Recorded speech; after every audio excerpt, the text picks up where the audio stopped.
뒤에 있어서 잘 보이진 않았지만 우리 할아버지 또 우리 할머니가 뒤에서 어떻게 보고 계신가 했더니 흐뭇한 모습으로 그렇게 바라보시더라고요. 아마 우리 목사님은 감기가 바라보며 다 나았지 않았을까. 네, 오늘은 특별히 주일학교 또 우리 학생부 졸업하고 또 진학하고 진급 예배로 드리게 됩니다. 졸업하는 친구들에게 어떤 말씀을 전해야 되나, 또 이제 새로 또 진급하는 우리 친구들 어떻게 말씀을 나눠야 될까, 뭐 여러 가지 또 기도하는 가운데 생각했는데요. 저는 초등학교 입학할 때가 생각이 나더라고요. 저도 뭐 그때 마찬가지로 콧물을 흘리면서 앞에 손수건을 또 옷비누로 달아서 또 입학을 하는데 1학년 교실로 배정을 받고 들어가는데 엄마와 헤어지고 또 교실로 들어가는데 너무 무섭더라고요. 근데 또 입학을 해서 학교에 또 적응하는데 어려움도 있었지만 받아쓰기라는 게 있었거든요. 근데 받아쓰기를 잘못 보면 나머지 공부를 한다고. 그래서 나머지 공부를 할까봐 또 두려운 마음도 있었고, 또 잘하면은 수업 시간에 포도송이를 주더라고요. 그래서 그 포도송이를 많이 붙이는 게 있었는데, 남들은 포도송이를 받는데 또 나는 또 받지를 못할까봐 또 그런 마음도 있었습니다. 그러고서 중학교에 입학을 하게 되는데, 중학교에 입학하는데요, 입학식 하자마자 영어 수업 시간이었어요. 입학식이 끝나자마자 학부모님들이 쳐다보는데요, 영어 시간에 영어 선생님이 못하는 친구들을 이 봉골레로 부모님이 보는 앞에서 때리더라고요. 낯선 친구들과 그 환경에 적응해야 되는데 적응하는 것도 굉장히 어려운 데다가 부모님이 쳐다보고 있는데 그 선생님이 지금 생각하면, 지금은 그렇게 감히 할 수도 없죠. 근데 굉장히 그때 당시에는 정말 새롭고 기대되는 마음보다는 두렵고 떨리는 그런 마음들이 참 많았던 것 같아요. 우리가 학교를 또 졸업하고 또 새로운 학교에 또 진학을 하게 되고 뭐 그럴 때 걱정하는 것이 있죠. 내가 잘 적응할 수 있을까? 저는 그런 마음이었던 것 같아요. 초등학교 때도 중학교 때도 고등학교 때도 새로운 친구들을 또 사귀어야 되고 또 새로운 친구들을 만나야 되니까 그 속에서 자연스럽게 걱정이 생기는 거죠. 뭐 물론 중학교 고등학교에 같은 또 또래 친구들이나 동네 친구들이나 학교 친구들이 같이 이어져 간다면 늘 같은 반이 되면 늘 부담스럽겠지만, 그렇지만 나 혼자 뚝 떨어지고 또 반이 평전되면 그때는 굉장히 적응하기가 힘들고 또 두려운 마음들이 많이 있습니다. 우리가 어떤 상황이나 문제가 있어도 우리는 함께하는 그 친구가 있다면 그 어려운 환경이나 그 한계를 조금 더 쉽게 극복해 나갈 수 있는데, 그렇지 않으면 나 혼자 그 모든 것을 감내한다는 건 적어도 정말 쉽지 않아요. 함께하는 친구가 있다면 마찬가지로 또 우리 유치부 아동부에서 또 올해 주제가 With Jesus, 예수님과 함께, 예수님과 함께 그 모든 새로운 환경과 그 모든 문제를 극복해 나갈 수 있다면, 나의 한계를 주님과 함께 이어져 나간다면 어떨까요? 오늘 본문의 말씀을 보면 사람은 누구나 한계를 느낄 때가 있다라는 거죠. 인간은 한계가 있습니다. 네. 공부를 난 잘해. 그리고 이제 새롭게 진학해서 더 잘할 거야. 하지만 또 더 잘할 수도 있지만 그렇지 않고 또 영어나 또 수학이나 국어나 또 초등학교에 입학하거나 그럴 때 이제 공부를 하게 되면서 조금씩 나의 한계를 느끼는 경우도 있죠. 주님을 믿으며 살아가지만 사람이 너무너무 힘들면 이런 얘기를 해요. 내 한계가 여기까지인가 보다. 여러분들 그런 경험 해본 적 있습니까? 내 능력이 뛰어난 줄 알았는데 해도 안 되는, 그래서 내 한계, 내 능력 여기까지다. 근데 주님을 믿으면서 내 한계가 여기까지인가 보다라고 얘기하는 건 틀린 말이에요.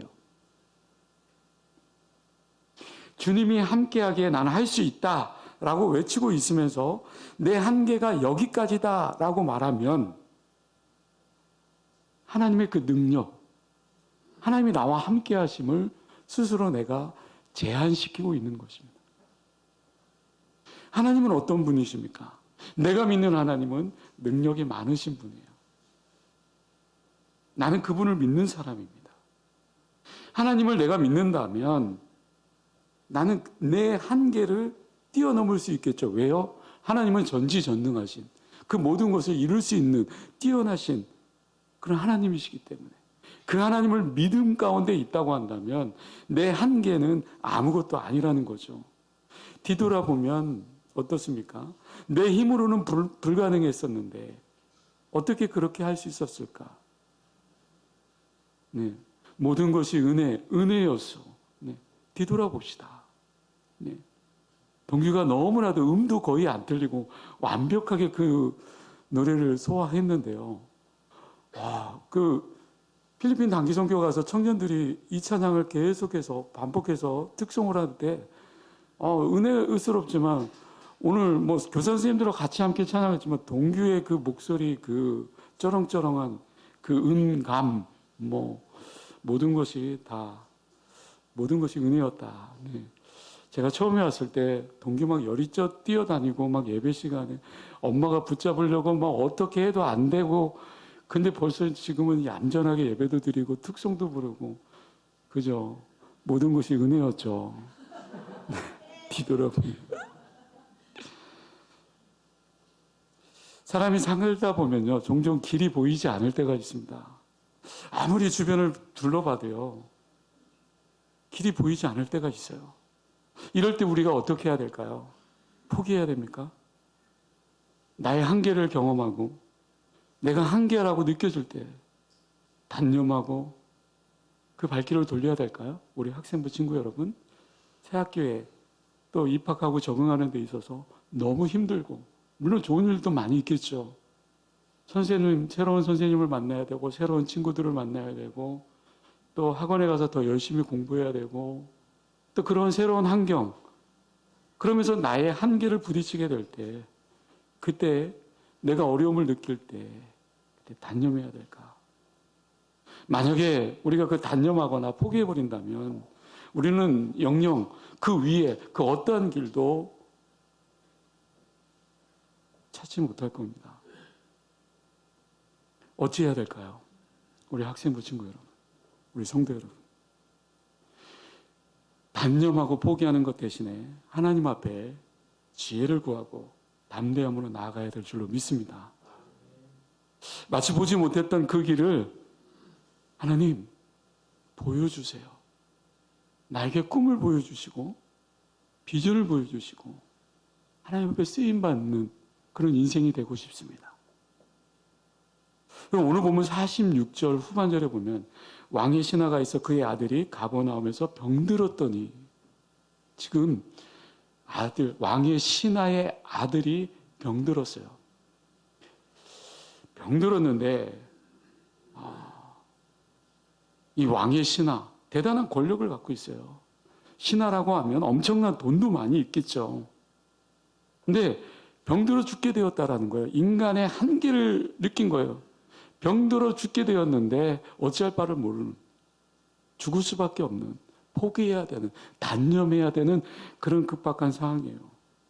아무리 권력이 있다고 해도, 아무리 똑똑하다 하더라도, 아무리 돈이 많다 하더라도 이 죽음이라는 거, 이 앞에서 어떤 방법이 없는 거예요. 한계에 다다른 거예요. 왕의 신하가 있었다. 그런데 아들이 죽으려고 하는데 아무런 방법이 없다. 사람의 한계를 부딪히게 되었다. 굉장히 침울한 상황이죠. 그것이 오늘 본문의 배경입니다. 그렇다면 오늘 본문을 통해서 요한이 우리에게 무엇을 알려줄까? 본문에 기록한 그 의미가 뭘까? 그 단서가 50절. 오늘 보면 50절에 이렇게 예수께서 이르시되 가라 내 아들이 살아있다 하시니 그 사람이 예수께서 하신 말씀을 믿고 가더니 예수님께서 하신 말씀을 믿고 가더니 그렇습니다. 정말 어려운 상황인데 어떻게 이겨냈는지 보여주고 있습니다. 어떻게 이겨냈습니까? 예수님께서 하신 말씀을 믿고 갔다.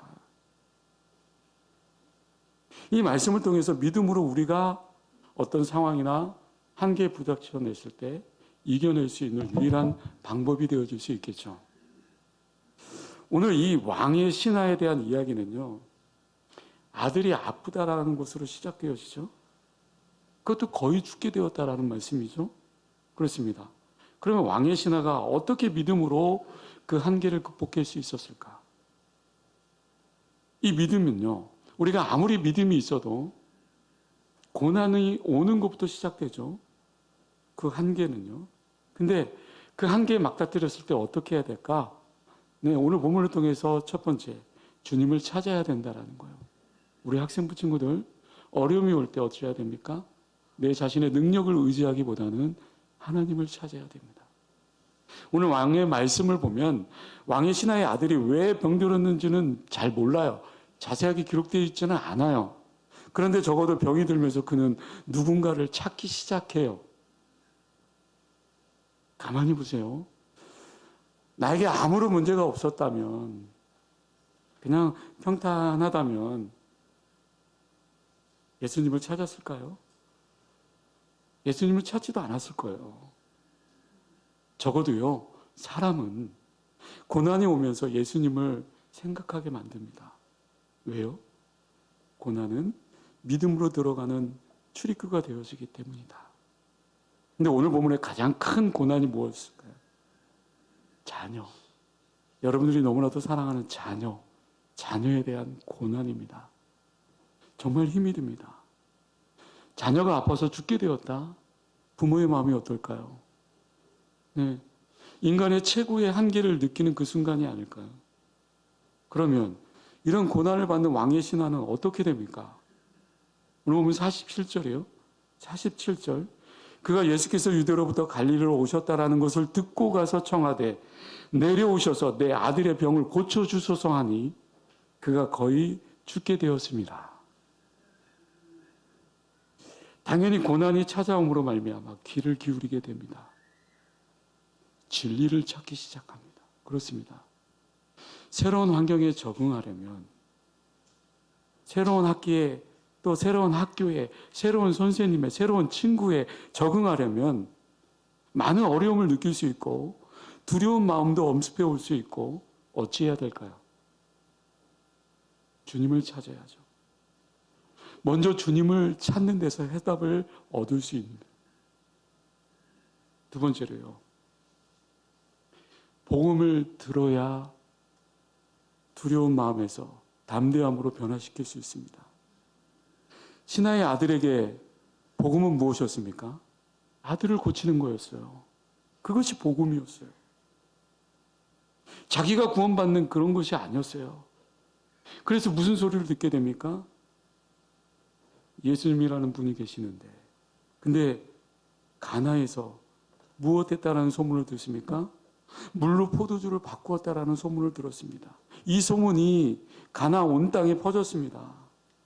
그런데 이 신하의 아들, 이 신하는 이 소문을 듣고 마음속으로 간직하고 있었어요. 신하의 그 아들이 죽게 되었습니다. 고난이 몰려왔습니다. 주님이 오셨다라는 것을 듣고 그리고 즉각적으로 행동으로 옮기게 되죠. 청하게 됩니다. 이때부터 믿음이 생기기 시작하는 거예요. 여러분, 우리가 어려움을 만나면 어찌합니까? 네, 주님께 청하는 겁니다. 네, 들어야 됩니다. 주님의 말씀을 들어야 됩니다. 사도 바울도 믿음은 들음에서 난다라고 했습니다. 학원에 가고 또 어디에 가고 자꾸 교회를 떠나고 세상으로 향하다 보면 하나님의 말씀에 귀를 기울일 수가 없어요. 하나님과 점점 더 멀어지기 시작해요. 교회에서 말씀을 잘 들으면 믿음이 생기게 되고 또 믿음을 통해서 하나님을 의지할 수 있고 하나님과 함께 믿으시셨어요. 주님과 함께 그 길을 열어갈 수 있는 거겠죠. 세 번째로요. 믿음은 예수님 앞에 나오려는 행동에서 시작되어집니다. 왕의 신하가 그냥 가만히 있었다라면, 가만히 있으면서 예수님이 저희 집에 오세요 라고 했으면 어땠을까요? 아마 왕의 신하는 믿음이 생기지 않았을 거예요. 그것은 무슨 말을 뜻하느냐? 사람은 과정이 있습니다. 초등학교, 중학교, 고등학교, 대학교, 직장, 또 결혼, 뭐 여러 가지 이거 인생의 가는 길에 있어서 또 굴곡이 있지만 과정이 있어요. 믿음도 마찬가지예요. 순차적인 과정이 필요합니다. 이스라엘 백성들은 어땠을까요? 광야라는 곳에서 그 과정을 거쳤어요. 그리고 가나안에서 천국에 살 수 있는 그 길을 열어줬습니다. 바로 왕의 신하는요, 예수님께로 나오게 되었습니다. 실제로 그가 온 거리가 얼마나 될까요? 대략 계산해 보면 약 34km 정도 걸어서 7시간 넘게 걸어왔습니다. 여러분, 7시간 넘게, 뭐 부모의 입장에서 자식이 아프기 때문에 그 정도는 당연하다라고 얘기할 수 있지만 그만큼 갈급하고 한계를 느꼈고 그 부모의 그 마음은 대단한 것이었습니다. 그 거리를 걸어와서 예수님을 만나게 된 거예요. 중국 사람들은요, 예배를 드릴 때 하루 길을 걸어서 또 예배를 드리고 하루 길을 걸어서 돌아간다고 하죠. 네, 필리핀의 그 어린 친구들도요, 꽤 그 먼 길을 예배 드리기 위해서 또 찾아온다고 그래요. 우리처럼 차를 타고 빨리 왔다가 빨리 돌아가는 그런 아주 깔끔하고 완벽한 그런 예배를 드리는 것이 아니에요. 사람이 멀리 예배를 드리러 나오면 믿음이 더 커질 가능성이 있겠죠. 네, 남들보다 좀 1시간, 2시간 먼저 와서 예배를 준비하고 있는 그 어린 영혼들을 보게 됩니다. 여러분, 믿음의 신앙의 성장에 있어서 과정이 너무나도 중요하다고 생각해요. 어렵게 나온 사람들이요, 먼 거리에서 나온 사람들일수록 더 큰 믿음을 얻고 돌아갈 수 있겠죠. 바로 그런 거입니다. 왜 그렇습니까? 예수님을 그만큼 사모하기 때문입니다. 교회를 사모하기 때문입니다. 여러분, 이게 믿음이지 않습니까? 다른 것이 믿음이 아니랍니다. 여러분, 교회를 사랑하는 마음, 또 내 안에 그 믿음, 그것이 성숙된 믿음으로 성장할 때 또 주님 앞에 나오려는 그 행동이 더 나아질 줄로 믿습니다. 또 믿음은요, 교만함을 내려놓아야 생길 수 있겠죠. 왕의 신하요, 예수님보다 훨씬 부자였어요. 훨씬 권력을 많이 갖고 있었어요. 학식도 뛰어났어요. 인간적으로 볼 때 당시 예수님과 비교하면 상대가 안 돼요. 그런데 시골 총구석의 목수의 아들, 그 목수 아들을 만나러 온 거예요. 우리 친구들, 나는 똑똑해요? 나는 지혜로워요? 내 생각, 내 머리. 그런데 내 왕의 신하의 이 신하는 예수님보다 더 똑똑했어요. 더 돈도 많았고요. 그런데 이 왕의 신하는 교만함을 내려놓은 거예요. 겸손히 주님을 찾고 있는 거예요. 여러분 성경에 보면 나아만 장군 잘 아시잖아요. 그는 대단한 아람의 군대 장관이었습니다. 그런데 문둥병에 걸린 거예요. 어떻게 병이 나았습니까? 순종함으로, 겸손함으로. 그 믿음이 시작되어진 거예요. 그는 병이 나았습니다. 왕의 신하는 겸손했어요. 절대로 교만하면 안 돼요. 주님 앞에 내가 잘났다고, 내가 뛰어나다고, 내가 더 능력이 많다고? 아니요. 오늘 보면 49절에 보면 예수님에게 주여라고 고백하고 있습니다. 그에게는 주인인 왕이었습니다. 주라고 고백하는 것은 항복한다라는 거예요. 주인을 바꾼다라고 선언하는 거예요. 하나님 나라의 주인, 예수님이 시작되었으니 왕이 바뀌었다라고 선언하는 거예요. 회개가 뭘까요? 회개한다. 주인이 바뀐다라는 것을 선언하는 거예요. 선포하는 거예요. 교만함을 내려놓는다라는 거예요. 바로 이 왕의 신하의 겸손함이 믿음의 사람으로 세울 수 있게 되었다라는 거죠. 또 오늘 본문을 통해서 이 믿음, 왕의 신하의 믿음, 끈질기게 기도하는 태도였습니다.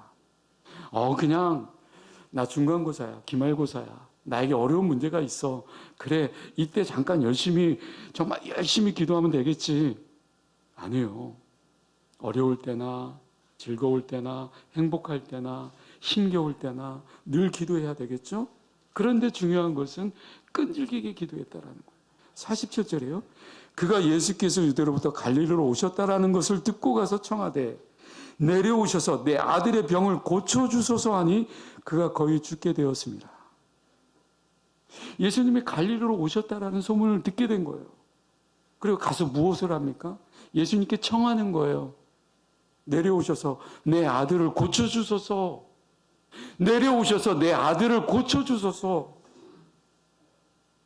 오늘날로 얘기해 보면 기도하고 있는 거예요. 믿음 생활을 하면서 기도하지 않는 것, 이것은 큰 실수입니다. 내가 믿음 생활을 하고 있다면 내가 정말 얼마만큼 기도하고 있는가를 점검해 볼 필요가 있겠죠.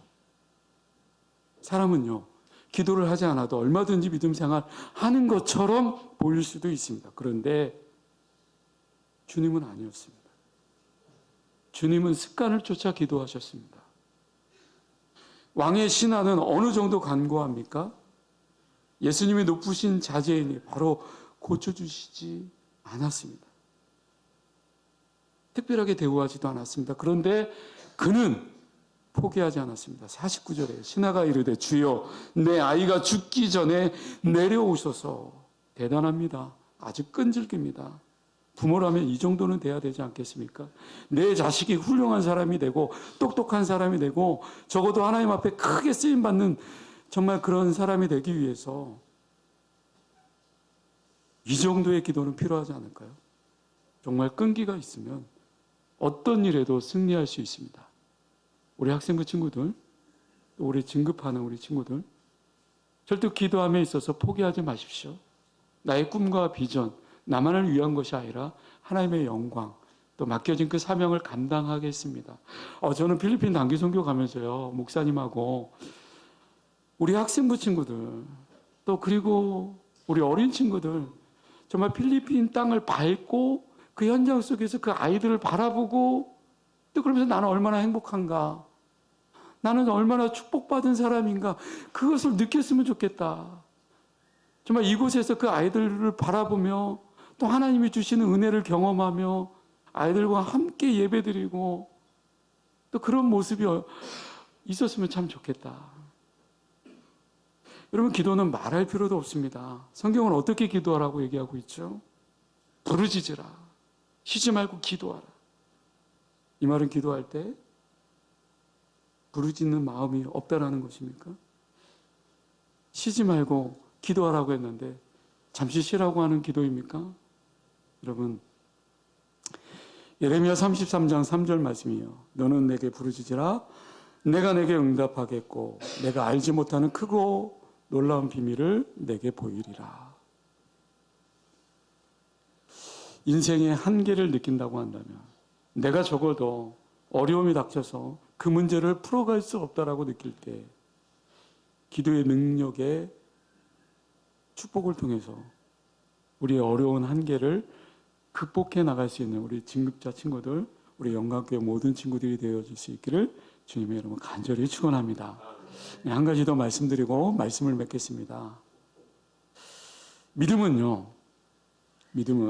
말씀을 믿고 행동으로 옮기는 것이 믿음입니다. 오늘 본문 50절 말씀, 예수께서 이르시되 가라 내 아들이 살아있다 하시니 그 사람이 예수께서 하신 말씀을 믿고 가더니. 저는 이 말씀에 은혜를 받았습니다. 예수께서 하신 말씀을 믿고 가더니. 예수님이 하신 말씀을 믿으십니까? 이 말씀이 저와 여러분들에게 들려지는 하나님의 말씀이 되어줄 수 있길 바랍니다. 가라, 내 아들이 살아있다. 지금 염려와 걱정, 근심에 사로잡혀 있는데 가라, 내 사업이 잘 될 것이다. 가라, 내가 망하지 않는다. 가라, 너는 일어날 것이다.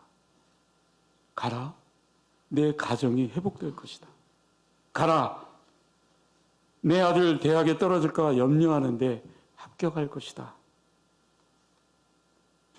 내 인생 불행해질까 봐 염려하는데 아니다. 행복해질 것이다. 여러분 아멘입니까? 내일 일을 염려하지 말라. 두려워하지 말라.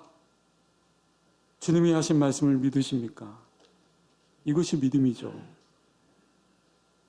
예수께서 하신 말씀을 믿고 갔더니 어떻게 됩니까? 51절에 보십시오. 내려가는 길에 종들을 만났습니다. 그런데 아이가 살아났습니다.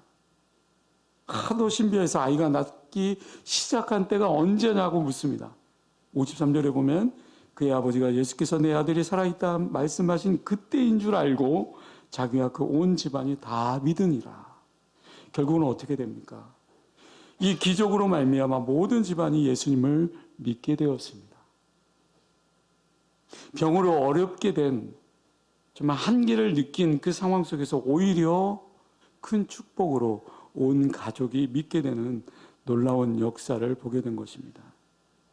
사랑하는 성도 여러분, 우리 진급자 친구들, 때로는 힘이 듭니까?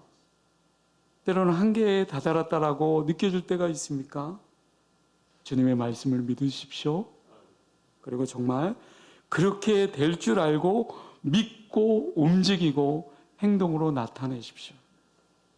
이때 우리의 한계를 극복하게 될 줄로 믿습니다. 새로운 곳에 주님이 함께 하십니다. 주님과 동행하는 복된 삶을 또 열어갈 수 있는 우리 모두가 될 수 있기를 주님의 이름으로 간절히 축원합니다. 기도하겠습니다. 참 좋으신 아버지 하나님, 한계에 다다랐다고 느껴지지만 여전히 주님께서는 우리와 함께 하십니다. 주님이 우리와 함께 있습니다. 믿음의 용기를 허락하여 주시고 말씀으로 믿고 따라갈 수 있도록 인도하여 주옵소서. 나 혼자 그 길을 가는 데는 어려움이 있습니다. 그러나 주님이 나와 함께 하실 때 그 모든 한계도 극복해 나갈 수 있을 줄로 믿습니다. 말씀을 믿고 행동으로 옮기며 끊임없이 하나님 앞에 부르짖으며 또 응답받을 수 있는 우리 모두가 되어줄 수 있도록 주님 함께하여 주옵소서. 감사드리오며 예수님의 이름으로 기도드리옵나이다. 아멘.